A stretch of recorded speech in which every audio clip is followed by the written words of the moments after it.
our whole reality, meaning our consensual relative reality, is a product of this interaction and interplay of these three gunas, or qualities of Maya, the divine feminine, the manifesting element of the absolute. Absolute, no manifestation, no form. Relative, manifestation, form. So the gunas are the foundational activities, qualities of what we consider to be reality. They're actually the foundational qualities of that reality, which is beyond our human mind to comprehend as well. The gunas are also at play in the world of the ocean, for example, and in the cosmos. But they're certainly at play in the human system. So last time we talked about the human system, and all of this interplay has to do with these three factors of reality. And I love how Rhonda talks about them like they braid, together. And so we have the quality of tamas, that kind of inertia, that which slows things down, that which kind of causes us to go within, that can create depression or self-doubt, but sometimes just gives us an opportunity to rest and to sleep. And then we have, and it usually is kind of a downward kind of energy.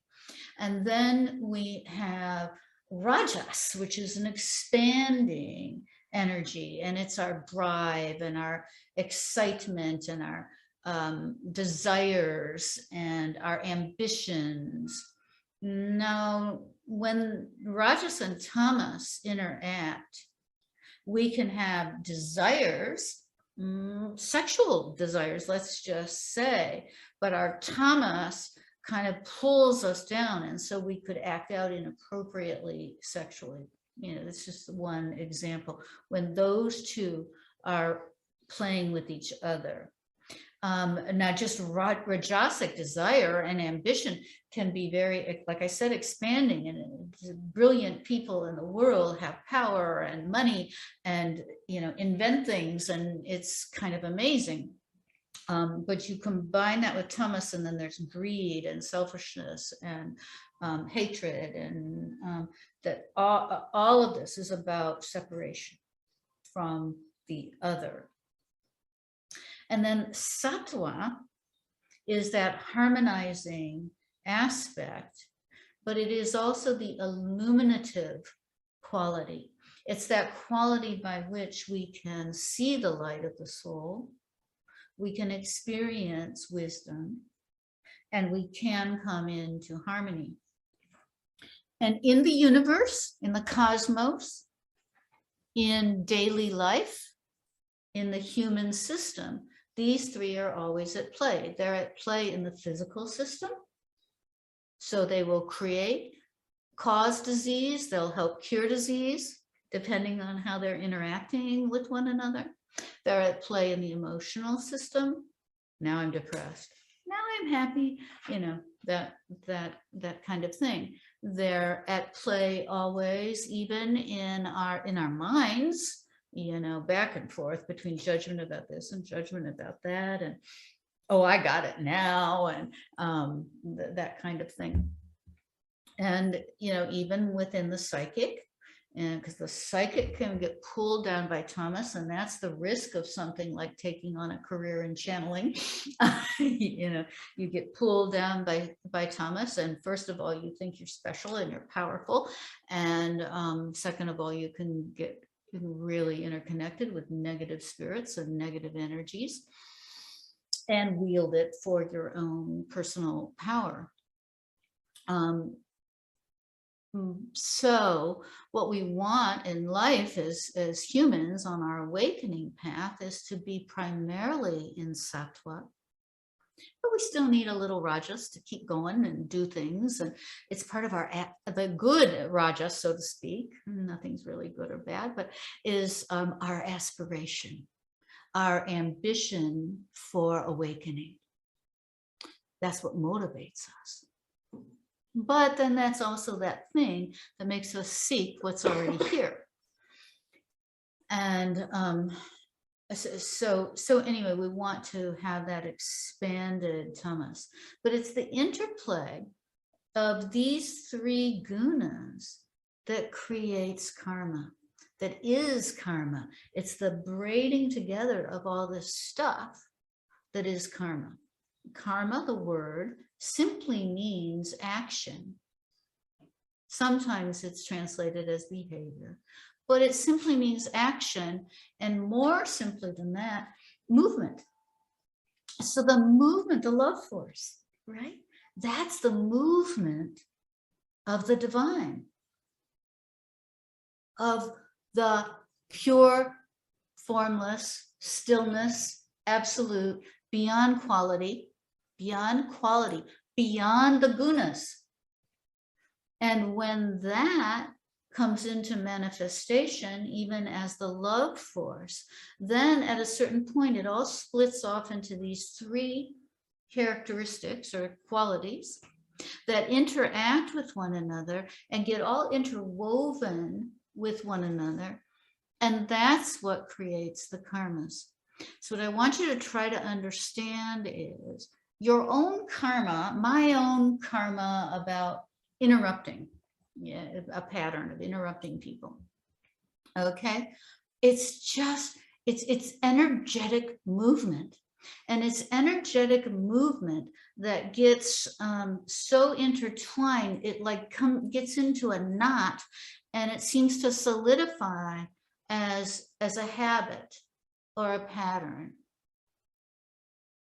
And of course, these interweavings of karma, of movement of energy, right?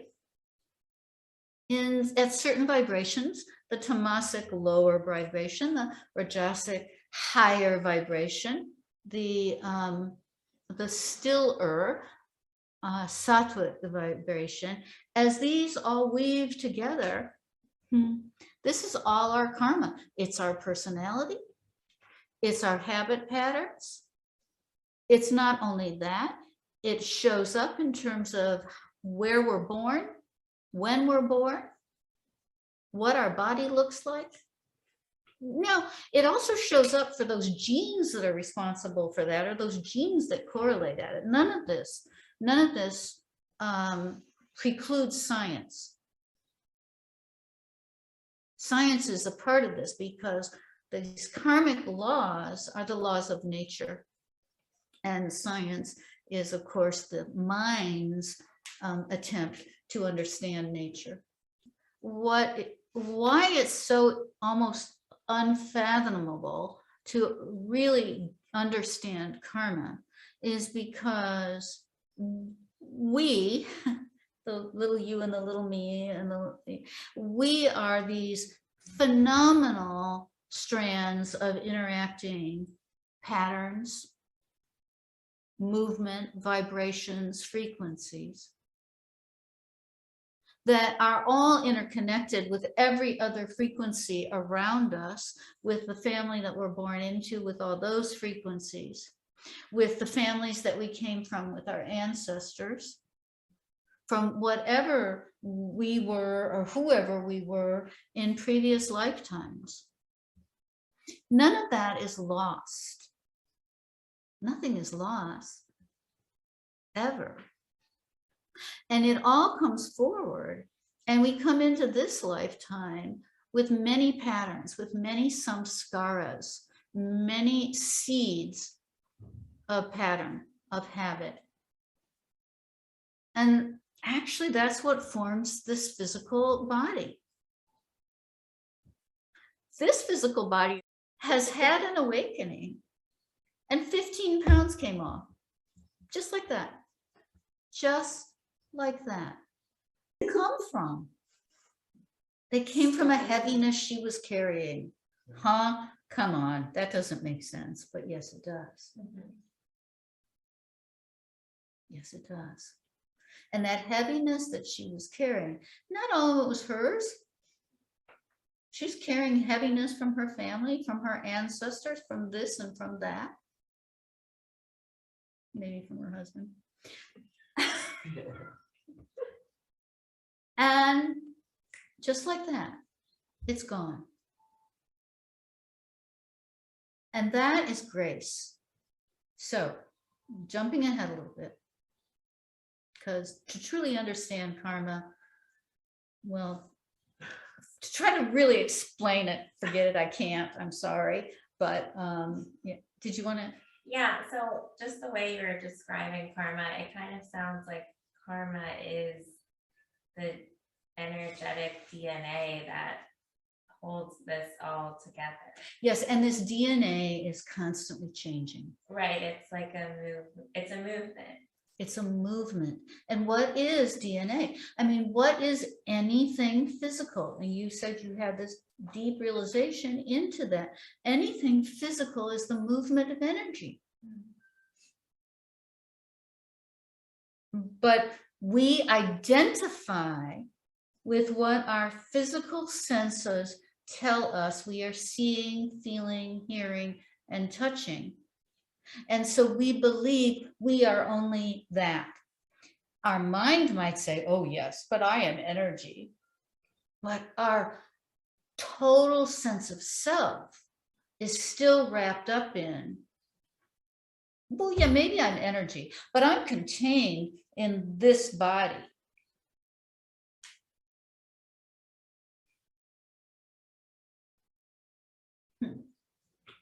Are you? Or are you just one of those branches that's really a root, that's really part of one and the same tree? And if you are one and the same tree, then we are all one in the same tree. This is the Vishva chakra as well, of course. Right? Then we are all one of the same tree. And really, there's no difference between being the central trunk and being a branch, a leaf. They're just different movements of the energy in this particular time or space. But because we brought these energetic patterns forth with us, we believe in these. This is me. I'm like this. I weigh so much. Oh, tomorrow? Oh, now I don't weigh so much. But I'm still that thing called Sam.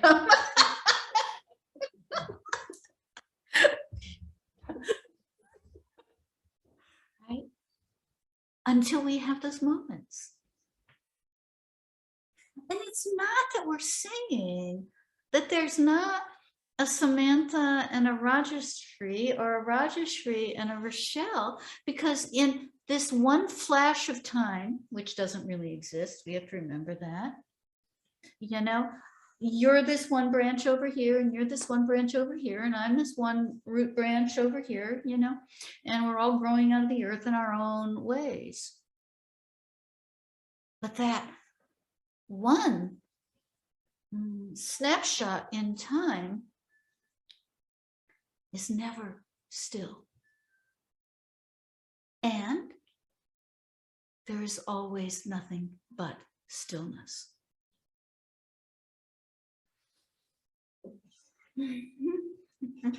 What is the purpose of karma? I mean, like I don't know. Like that question just keeps popping in my head. Yeah, I mean, yeah, I can give an answer, whether it's satisfactory or comprehensive enough, Lord knows.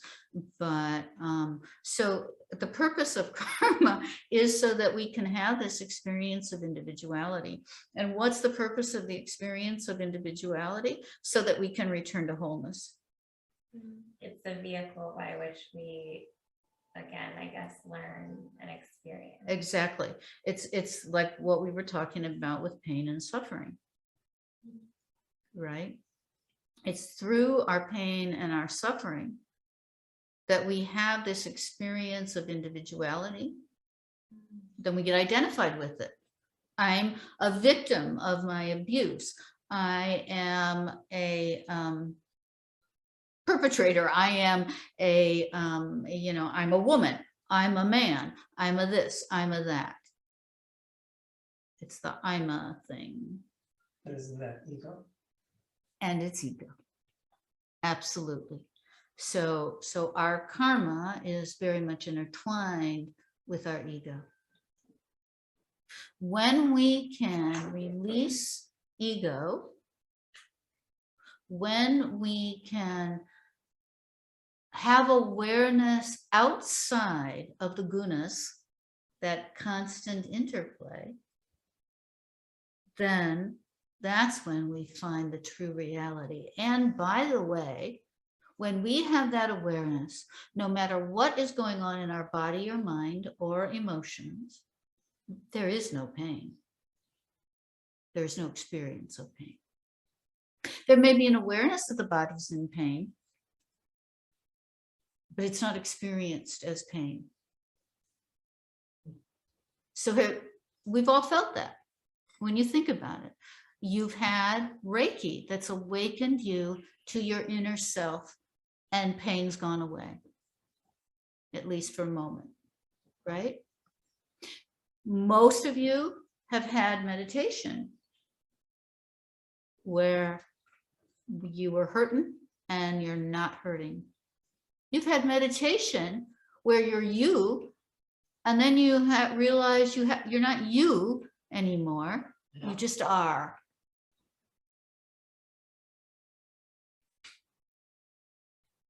You have to have free will. You have to have that consciousness of free will. So here, that's a very important point.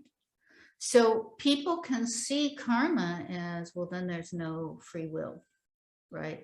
Everything is just, everything is a result. It's all cause and effect. And by the way, karma is cause and effect. Something causes an effect, and then the effect causes something else. And all our causes and effects are affecting each other. That's our collective karma, our collective being. So is there free will? Well, what does that actually mean? And yes, because we can always choose to not follow our karmic pattern. Why can we do that? Because the true you, the true me, the true self with a capital S, exists outside of karma anyway. Exists outside of the gunas. It's all a play. So is karma just in the Maya? Like it's not out of it's not where our true self is. It holds the Maya. It's the movement of the Maya. It's the movement of the Maya. But what is the Maya? The Maya is that manifesting aspect of the wholeness. So eventually we learn to maintain awareness outside, above the battlefield, so to speak, and also play our part as the warrior on the field.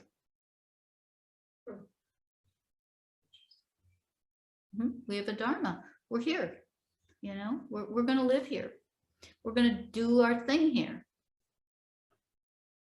But if we can maintain that awareness, and you know, the most enlightened beings, you know, the Jesuses and the Buddhas and the Nanda Mai, they can have that dual awareness at all times. The more awakened, you know, us ordinary folks get, the more we have that remembrance. And there's a feeling that doesn't leave us.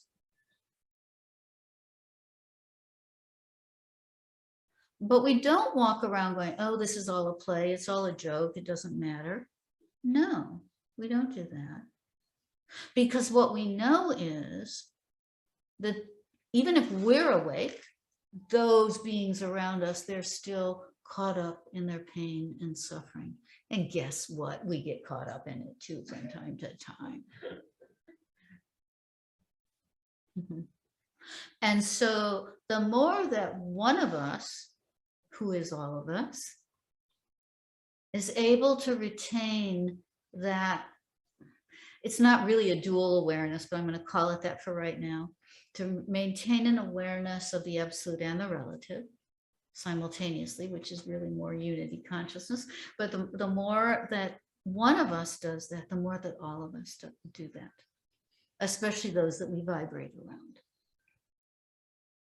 This is what we strive for when we do Reiki, that our conscious self is not the doer. Yes, yes.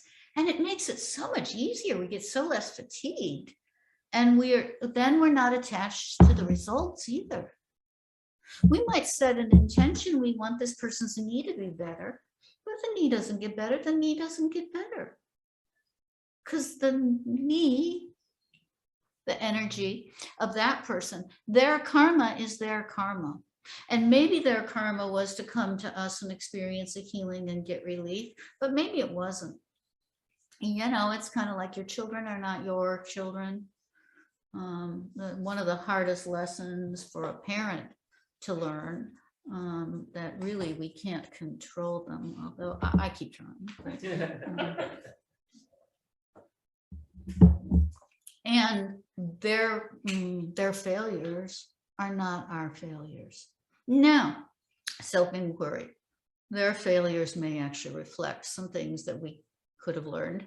And that's why we get to see their failures sometimes, so that we can learn those things now. You know, I've helped along some really wonderful young people, and I've been so grateful. And there are a couple of young people who consider me to be like a mom to them. And my sons don't understand this at all. You know, like why I'm so perfect to these other people. Because they know what an idiot I am. But the things that I learned by making my mistakes with them, I've actually sometimes been able to apply to others. And that actually releases me from some of the karma that I created in my errors with my own children. Doesn't release them from it, but it releases me from it. They've got to find their own path out. Oh, yeah. Which also, you know, has something to do with, like, sometimes you know, you've got older kids. It's and you do too. You've got adult kids. It's like sometimes it's like it feels like they don't know us at all. Well, no, they don't know the us that's here right now. They knew the one that was doing all that crap back then. Yeah, yeah. And they love to remind us. I mean, I don't know, maybe yours don't, but. I have one child, and she always reminds me of mistakes I made, and I always say, Kiara, that was the first time I ever tried doing that as a parent. I was only a parent to you, so. You got one shot. Yeah, guess what? I got one try and I screwed up.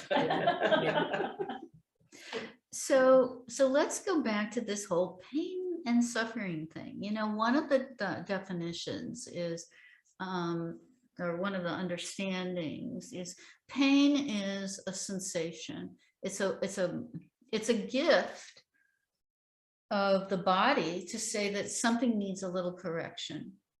Emotional pain is a gift at that level to say something needs a little attention, not necessarily correction. Okay. Suffering is what our mind and ego does with this. Instead of, oh, thank you, knee, for showing me that I really need to stop sitting cross-legged for a while. Right? It's like, oh, damn that knee, it's acting up again. Or I'll never be able to walk, or, you know, whatever. And when did I talk about Wendy? Oh, that was in our post-mastery group. Yeah. So my dear friend Wendy, oh, by the way, while I was in Hawaii, many lives of dear friends and family members were collapsing. Yeah. And there was a part of me that wondered, should I feel guilty for being in paradise? And I had actually even questioned before I left, like, you know, how dare I go to paradise when, you know, things are, you know, what's happening in Ukraine, my place is here to send blessings and blah, blah, blah. But, you know, that's ego. It's not, and it's not necessarily inflated or deflated, but it's just ego getting in the way. My path was to go to Hawaii. It was clear. It would have been stupid not to answer that calling. And so I spent much of my time, you know, sending healing back and talking to people on the phone and whatever. It's just part of what you do. But anyway, my dear friend, Wendy, who is actually a Kali Ki Reiki master, she lives in Bend, Oregon, has been there for many years. And I don't want to tell the whole long story, but she recently had a voluntary double mastectomy. And she did this because breast cancer runs in her family very strongly. So she did it prophylactically. She's a single mom of a 7-year-old child, and she wanted to make sure she was around. Some people thought she was being ridiculously radical to do this. And to her surprise and everyone else's, the doctors included, after she had this surgery, they biopsy it, and she actually had breast cancer, and they had no idea. So she listened, and she was guided, and she made a right decision. However, it was extremely painful, and she's actually had to go back into the hospital once, and almost a second time has had some infections and just multiple complications with this, but she'll be fine in the long run. So I've been doing healings with her, and she was telling me about this trip back to the ER that she had to take 2 or 3 days after her surgery, and how she hadn't had a shower since before the surgery, and just back in the ER in horrible pain, miserable. And then she started telling me about all the angels that kept coming to her. And she talked about a nurse who showed up and just put everything else aside and took her into another place out of the ER and washed her hair for her. And how loving that felt. And she literally saw angels just the other day when she was very ill with a high fever, and that too was amazing. But anyway, she told me, she would tell me with such a beautiful tone of love about that, and all her friends who are showing up in ways she just didn't expect, and just phenomenally. And I said to Wendy, I said, this has been the most painful experience of your life. But 5 years from now, when you think back on this and you think about the pain, you're going to remember it. You're going to remember it was a terribly painful experience. We do. We don't forget. But when you think about those angels and you think about that love, you're going to feel that love.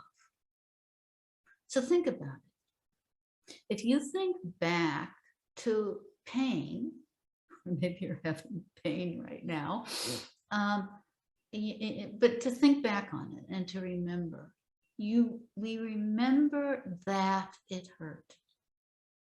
But now think about an experience of love, an experience of connecting with someone, something. And don't you feel it? When we remember love, we experience love. When we remember pain, we have a memory. This is why we have more than one child, because we actually don't. Exactly. Yeah. So then the question, so I ask you, so which is more real? The pain or the love?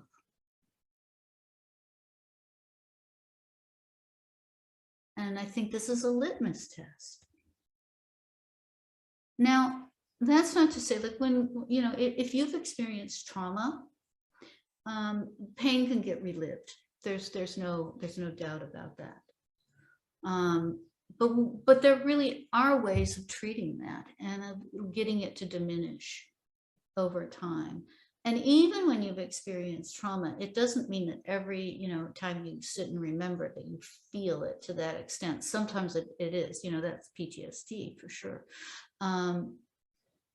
But love, I mean, in a certain way, sometimes all we have to do is say the word, love. And it evokes love. And love, the love force, is the energy of that banyan tree, that unity that we all are. That is the ultimate force behind everything, within everything, even the place of the Gunas. And so if we can experience pain without suffering, without identifying with it, it's like, okay, there's pain. When my guru, Atmananda, had a car accident, and in India, I was here, I had a dream that I was in a red car and I smashed into a telephone pole or something, I had an accident.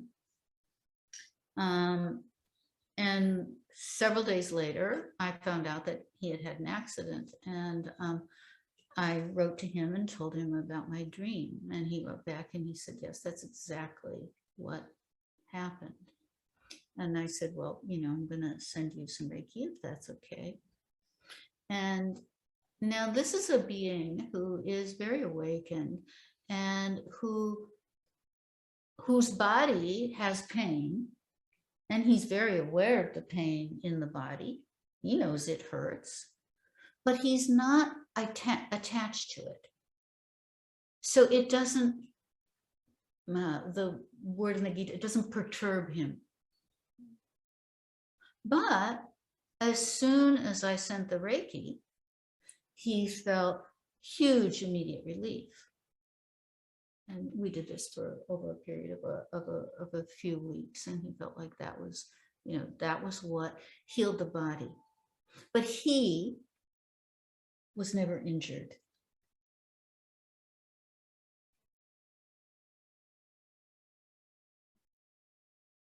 And we are never injured. It just gets all clouded over by this nest, this cobweb of our karmas. I had an image in one of my meditations while I was in Hawaii. Was it a dream? I don't remember at the moment. I journaled about it, but I don't remember if it's a dream or a vision, but it doesn't matter.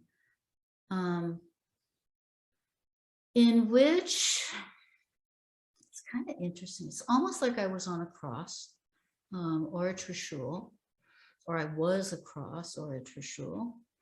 And I saw myself, I didn't see me, I saw myself enveloped in this cocoon or pod of, it was actually white, it was white light, but I was tightly held within this, on this cross or trishul or whatever it was.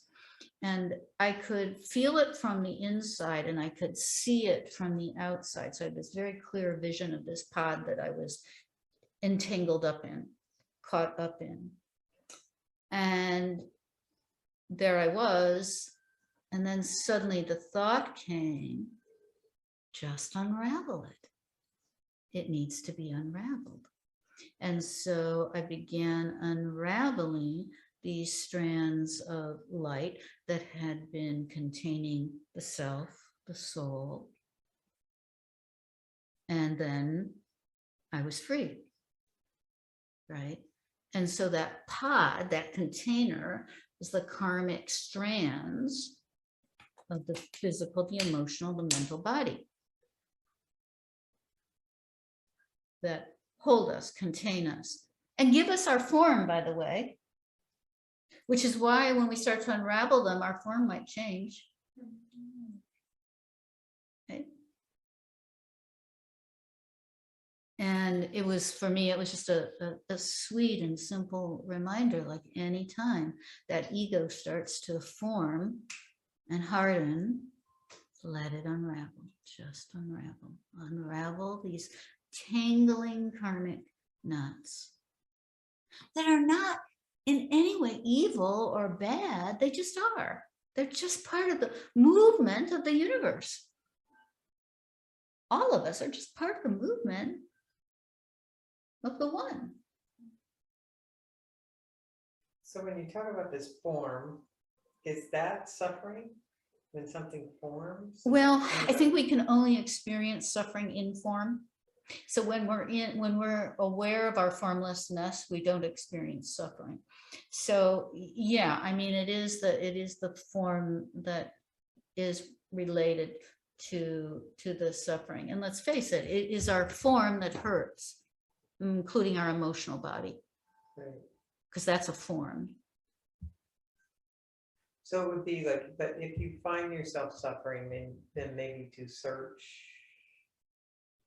for, but the form, like, I don't know if I can say this right. So if you find yourself suffering, to sort of go backwards and find out what you're identifying with, or what you're not identifying with, what you're. No, this is a really important question. No, because the question has to do with, do we release our karma by analysis? And do we do depth psychoanalysis? Well, sometimes we do. Sometimes we do need to go back and understand the root cause in this lifetime, the psychological cause. Sometimes we need to find the physical cause. But other times we don't. There are other methods for releasing karmas besides doing this kind of depth analysis. The reason, you maybe heard me say this, but the reason I don't do psychotherapy anymore is that psychotherapy works primarily through the mind. It affects the emotions and it affects the body as well. But I like to work at a different level than the mind as much as possible. But I mean, I think you can figure it out. I'm still kind of an intellectual nerd in some ways, but you know, so do we have to go back to the very root cause? Well, first of all, I'm not sure we can ever go back, because if you had a trauma at age 3, there was some karma that preceded that we may never have access to. However, if we can unravel and release that trauma from age 3, that will certainly help us to free ourselves, or to become the free being that we already are, that just got all caught up in this cocoon or pod of wound up karma. So, so the answer is sometimes. It depends, those great answers. So let me now talk about the 3 major ways of releasing karma. Okay?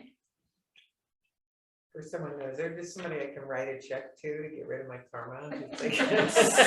Well, it sounds very difficult. Okay, I was like, so $3 million, please. yeah, well, sometimes that's the, maybe that's your karmic debt. So yes, you want my spelling? Yeah.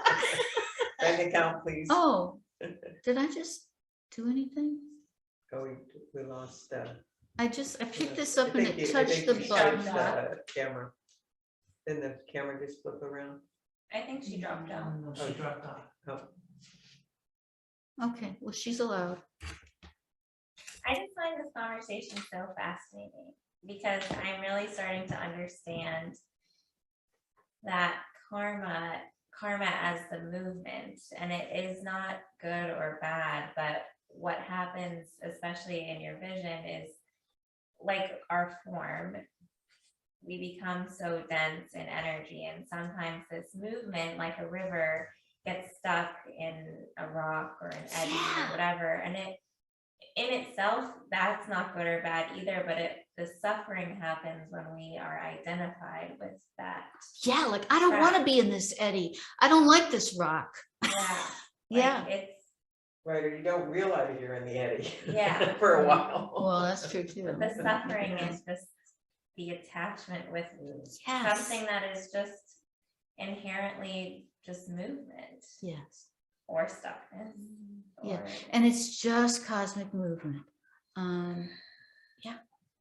I have a couple of clients that seem to have so many issues and diagnoses and all these things, and I feel like they have similar personalities, these people that have like 7+ random things, chronic everything, and it's like, are they your karmas, or now this has become your identity to be this chronically ill person, but not with just one thing, but like multiple things that it's become who they are. It becomes who they are, and they don't know how to dislodge themselves from it. And, it becomes their way of life, going to this appointment and that appointment, paying big checks and complaining about it. And yes, so it definitely is that. And, in psychology, there's this term called secondary gain. And we always looked at, so what is the secondary gain from these symptoms? So if I could think of an example, but somebody might have a fear of flying, let's say. So what's the secondary gain about that? Well, they then they don't have to travel for work or something like that, but it's usually more subtle than that, that they're getting something from it. And this may be a way that people get attention. Yeah. By having all these things, all these issues come up. And then here's a whole other level to look at, Jen. So why is this cluster of people showing up for you? What is the lesson? What is the lesson in all of this for you? So this is part of self-inquiry. Like, okay, let's take a look at why this is happening for me, and be careful about your initial psychological interpretations of these. It may be something, no, this is showing me what karma, what getting tied up in identity can be. And it's showing me that, okay, I want to use my free will and not do this. And maybe this will help me to be able to help them better, maybe not. That kind of thing. Yeah. It's also interesting that it showed up as a cocoon for you, because it becomes like this security blanket. Yeah, exactly. It's like this it's something that becomes so comfortable, and Yeah, it's so scary to sometimes release that. we want to be Yeah. contained sometimes. Yeah, because when you were describing it, I was thinking you were swaddled. And You when- know what? There was a bit of that. And when that you're swaddling. swaddled, it's so comforting to Yeah. the baby, you know, when they're upset, you swaddle them, you wrap them very tightly in Yeah. a blanket. Oh, yeah, that's absolutely. So that to take the blanket off would be a big thing. Yeah, that's right. That's exactly it. Because there is that comfort of living in this consensual reality that we've all identified. This is it. This is the real world. And we know what it's like when we start seeing the world a little differently than those around us. And that like freedom is scary. And freedom can be scary. Absolutely. Yeah. Yeah. Interesting. Yeah. So let me, I'm just realizing how late it is. And But you I didn't tell us the 3 ways. to get Yeah. rid of I know, that's what I karma. want to do. Wait. Wait, Yes. how do we drop it? Well, you haven't given me the check yet. I have it. Okay, like just not, it's not like that big of a deal, but it's important. Okay, so the first one is just called living the consequences. You know, we just, That doesn't sound fun. we make karma. Well, we make karma, you know. I yell at the person in traffic and a week later, somebody rear ends me, you know. I'm living out the consequences. And maybe I somehow get the idea, maybe if I stop yelling at people in traffic, maybe, you know, within the next lifetime, I'll stop being rear-ended. But you see, it doesn't happen automatically. It doesn't happen just immediately. I don't yell at somebody and always, sometimes it does. I don't just yell at somebody in traffic and then somebody bumps me in the back. I'd probably start yelling at them too. But it can take an entire lifetime. It can take many, many lifetimes to finally learn our lessons just by living by cause and effect. Is there any way when you make, this is what happens to me, like I'll do something that I'm like, shit, I should have said that or thought that or whatever. Is there any way in that moment to do something so Yeah. the karma doesn't get you? Yeah. Okay. So Oh, there there is. is? Okay. So there's living the consequences. Yeah. That's a very unconscious way of living, and it's the way most people live. Right. Now, then there's another level of conscious awareness in which we do that self-inquiry. And we think, oh, you know, maybe if I stop. The first one is like what in psychology we call instrumental learning. It's just if the pigeon keeps pecking at the feeder long enough, it's going to get fed. And it begins to learn a pattern. Now, it's not thinking there's a pattern here. It just begins to learn a pattern. And so over lifetimes, we'll learn the pattern that being cruel only brings misery, so to speak. But it's not that we're even consciously applying ethics or conscious awareness. It's just that learning just kind of happens automatically. And that will happen for every being. This is the belief in at least in the theory of reincarnation in Hinduism and in Buddhism, I think, that eventually all of us are going to get to that fully awakened place, whether we want to or not. That's, you know, that's the dynamic of the universe. Okay, so that's like the number one level. And then the next level is conscious. Oh, I just had this negative thought. Well, first of all, it's one thing to have a negative thought, and it's another thing to act it out. You know, it's one thing to think, oh gosh, she's so stupid. And it's another thing to say, oh, you're so stupid, right? I mean, there is that level of difference in terms of the karmas that we're creating. The thought, oh, she's so stupid, is that's a seed, that's a karmic seed. But if we don't let it blossom, if we don't plant it by saying, oh God, you're an idiot, then we're not actually creating a karma. So if you have a negative thought and you do not act on it, you are not creating karma. You're not creating negative karma. Okay? However, at another level, we know that thought is energy and it has its impact. And we want to cleanse our mind. We don't want to have those judgments because we're not freeing ourselves. We may not be creating a karma with someone else, but we're not freeing ourselves when we have those negative thoughts and negative judgments. So there's a huge difference between not creating more physical karma and clearing our karma. But we will not clear all our karma until we can clear our mind. And we create new karma every day. We can't help it because we live and we exist still in this relative world. But to have some conscious awareness, and this is called the fire of jnana, jnana meaning wisdom, meaning the opposite of ignorance. So the first level is like just kind of living in ignorance, but eventually, because the universe is what it is, we'll learn.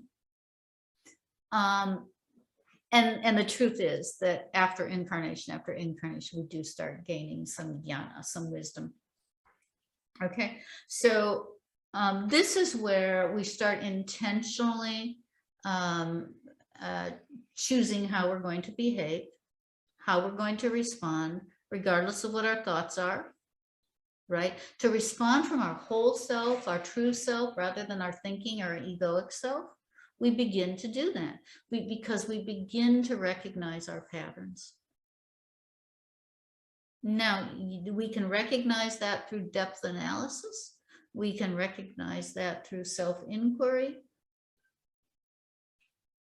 And we can deliberately start accruing positive karma that will neutralize some negative karma. So when I was talking about with my kids, and I was being kind of funny about it, I mean, there's real truth to that errors that I made with my children did create karmas, and, they're still dealing with those in their way, and I'm still dealing with it in terms of my relationships with them, right? But I learned from that, and I started applying what I learned to my relationship with others, right? That is good karma. And at the deepest level, there's no good or bad karma, but at our relative level, there is, okay? That will neutralize some of the bad stuff I did back then, errors, whatever, missing the mark. So yes, we can accrue good karma. Now, there are people that spend their life trying to accrue good karma. They do service, they do, they belong to Rotary or whatever, and it's their life. And that's wonderful. But ultimately, in the long run, it's not just about acquiring good karma. We want to be living outside of the realm of karma. We want to transcend the gunas. Now, in order to do this, we have to have a lot of sattva, and we need to neutralize a lot of bad karma, old karma. Okay, depth analysis. Well, that, like I said, that's great, except that we bring karma forward from other lifetimes. And occasionally we can actually do past life regression, and we do have a sense of what might have happened in another lifetime. But for the most part, we don't. And we also bring ancestral karma forward. We bring stuff, from our ancestors who we never met. We don't even know what they look like. Haven't we done one exercise in ancestral stuff? Did we do the infinity mirror in here? Yeah. So in the drop method does beautiful stuff with ancestral karma that we're not aware of until we start doing this work. So it's very complicated, and we're not going to pin it all down. But yes, if we have early childhood traumas or we have adult traumas, We know those are things that we need to work on. If we spend a lot of time trying to figure out, well, what did I do karmically to make this trauma happen? We may waste our time, because this can be coming to us from lifetime after lifetime. And sometimes it's not ours anyway. You know, the ancestral karma is not mine as an individual, but karmically, I am attached to those ancestors. That's how I got this DNA and, you know, this European body, that kind of thing. So, so the fire of jnana, fire meaning burning. We burn the seeds of these karmic attachments and ego identities through knowledge, wisdom, understanding. That's method number 2. And then these are not actually methods, these are just ways in which karma is neutralized or overcome. Because there's lots of different methods for doing any of this. And then 3 is grace, just pure grace. Just pure grace. And what is grace? What is grace? Good Catholic. Grace is the state of being in good conscience. Yes, but usually grace is considered a gift from the divine. It is a state of being given to us by the divine. It is something, it's a gift. And so we are graced with this or graced with that. And sometimes we experience that gift in the yogic terms, it would be Shaktipat. We just receive the blessings of Divine Mother. This is Lakshmi. She's the goddess of abundance. And from this hand, she's constantly releasing gold coins. And those gold coins stand for all that is good. And so she's always offering grace to us. It's a matter of whether we are in an awareness, a state of being to receive it. Limitless love is what we are. It is always available to us, but we do sometimes need to be in a state to receive it. But we can receive grace by being in a meditative state, by doing chanting, by doing practices, but we can also receive grace in a moment of absolute terror, in a moment of losing someone, and the moment, you know, in horrible moments, we become open to that grace. So grace is not something we can control, so to speak, whereas the fire of jnana, you know, we can use our minds a little bit to have awareness of it. But grace is always here, always present. We just have to be in that state of receptivity.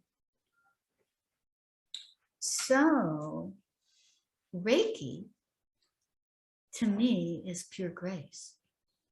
When we are being the pure channel, it's just letting the golden energy flow in.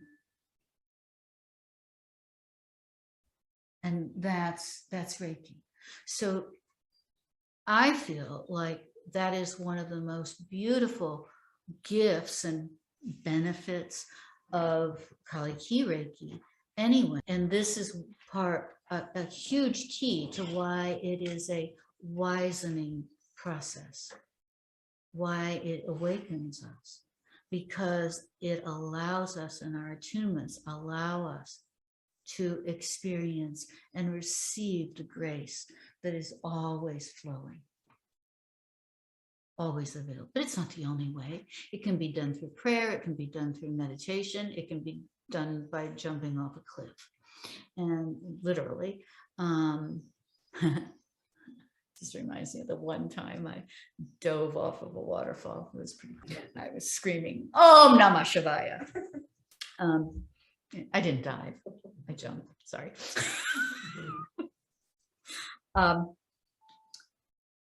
So those are the three means.